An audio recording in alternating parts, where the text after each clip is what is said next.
What's up, everybody? Yeah. It's your girl, Jessie Thrill, coming to you one time. Let me quit.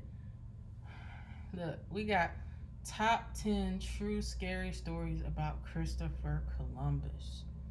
Now, if you guys remember, when I do reaction videos, it's just straight surprise just as much to me as it is to you. So I have no idea what to expect while I'm watching these videos. So let's see what they got for us today. Like I said, this is top 10 true scary stories about Christopher Columbus. So let's see what they got. While governing Hispaniola, he tortured and mutilated natives who didn't bring him enough gold, and sold girls as young as 9 into sexual slavery. Christopher Columbus. Whoa, hold on. Already right off the rip. What? As young as how old? 9. Sold them for sexual sex. Wow. Okay, let's keep going. Isn't as great as history textbooks make him out to be. In fact, he was a ruthless, cold-blooded killer. From slicing off his victims' hands to feeding other individuals to his hunting dogs. Let's talk about these true scary stories and more in today's video. Top 10 true scary stories about Christopher Columbus. And I know what he did is very, very controversial and dark, but please, let's just keep it polite in the comments section. Starting off this countdown, we have the hand slicing. In 1495, Christopher Columbus created something known as the tribute system. It was his way of getting gold to bring back with him without having to do any work. So basically, indigenous individuals age 14. So basically, you just didn't want to get your hands dirty. You're lazy, bro. Up were told to collect a certain amount of gold every 3 months for Columbus. Those that did this were given a token to wear around their neck. Those that failed to do so had their hands cut off and were left to bleed to death. But this task was basically impossible for some areas, since there was no gold around, just a little dust in the streams. As a result, many individuals fled from Columbus, but he had them killed. It is said that about 10,000 people in Haiti and the Dominican Republic suffered a terrible fate. Many of the people were burned at the stake, some were cut up into pieces. Wow. In our 9th spot, we have the blade testing. Everything had to be perfect for Columbus, especially his swords. He had to make sure they were sharp enough. And what better way to test this than to cut people with them? Columbus ordered his men to test the sharpness of their blades by cutting off the legs of people that ran from him. This was noted by a Spanish... Whoa. What the? That's why you cut, like, fruits and vegetables and trees or something like that. You don't cut people. What kind of mess is that? Historian and Catholic priest who witnessed this firsthand. People honestly weren't left much of a choice. You run away from him and you get killed. You stay and do as he wants and you'll be tortured until you die. In our 8th spot, we have the big lies. When the indigenous individuals realized that they couldn't kill Columbus, they tried to get rid of him by starving him and his men, since they were reliant on the food supplied by the indigenous individuals. So they decided to stop feeding them, thinking he would just then leave. But this didn't work. Columbus ended up lying to them, saying that he had magical powers. He used his astronomical table to figure out when the next lunar eclipse would be. Just before the eclipse, he warned them that the god was angry with them.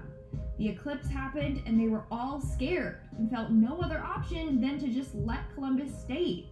They didn't want to anger the gods even more. Moving on to number 7, we have the slaves. Columbus and his men were responsible for the enslavement of tens of thousands of individuals. Back in 1492, when Columbus first landed on the Caribbean island, he ordered 6 occupants of the land to be seized. In his journal, he wrote that he believed these individuals would make good servants. Later on, he sent thousands of Oh my God, I love this. I am impressed. This is my favorite. Individuals from the island of Hispaniola to Spain to be sold. Sadly, many passed away en route.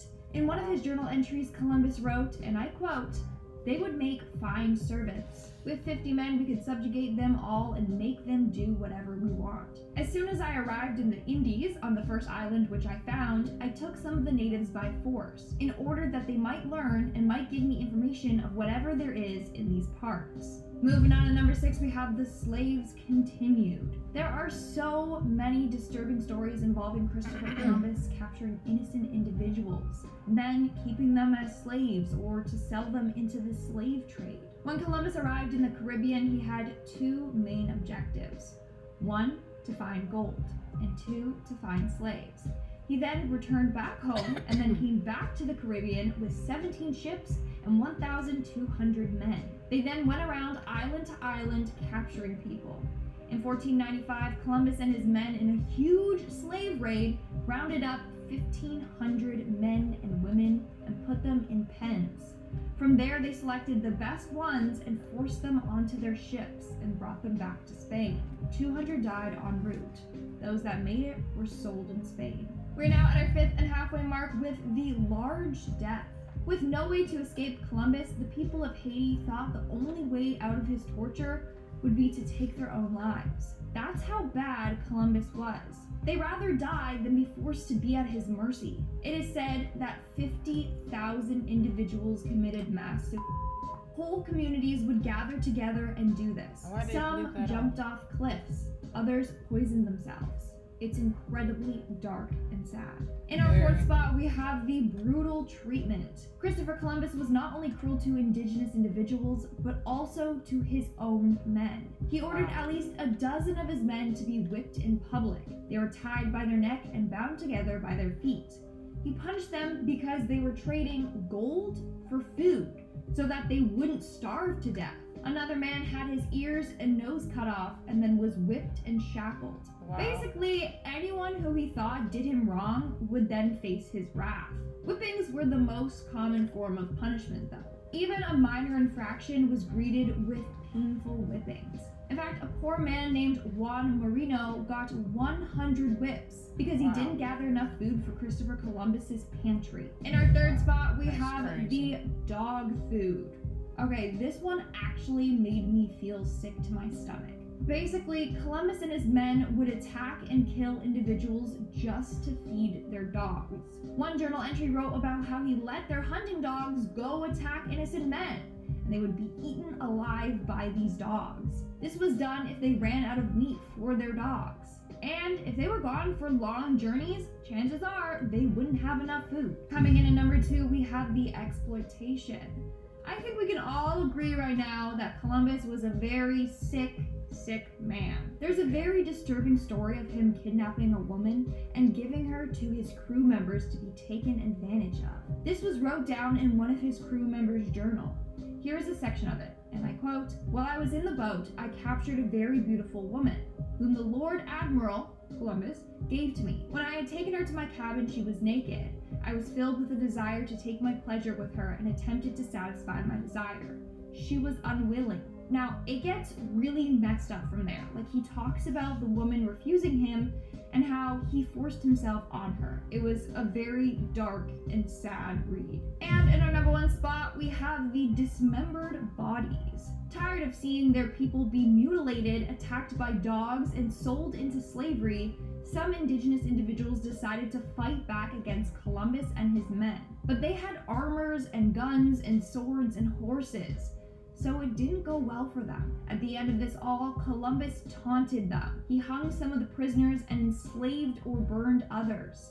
He even took their bodies, dismembered them, and then marched through towns, showcasing the bodies. This was to send a message to not rebel against him and to just obey all his orders, or else you would end up like the dead people he was showcasing. Now I know that this list was pretty heavy and dark, so let's try and raise the spirits with some comments. I'll be shouting out comments from the video. Wow. All I can say is that's just wrong. Like, I'm glad that I'm in an era where I don't have to worry about things of that nature. But I can tell you this right now.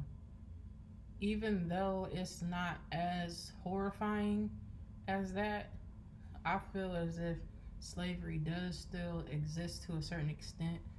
And the reason why I say that is, you know, we've come across people hanging people with a noose, you know, and just doing some things that are extremely wrong. So, excuse me. Anyways, whether it's regular individuals doing it or police officers, you know, there's still forms of slavery today, and it's an unfortunate thing. You know, I just believe that we should all be able to live in peace and help each other and just be there for each other. If we lived our lives like that, we would all live better lives and good lives, wealthy and healthy lives. So, with that being said, if you enjoyed this video, please like and share, and feel free to leave comments in comment section. Give me some ideas, you guys.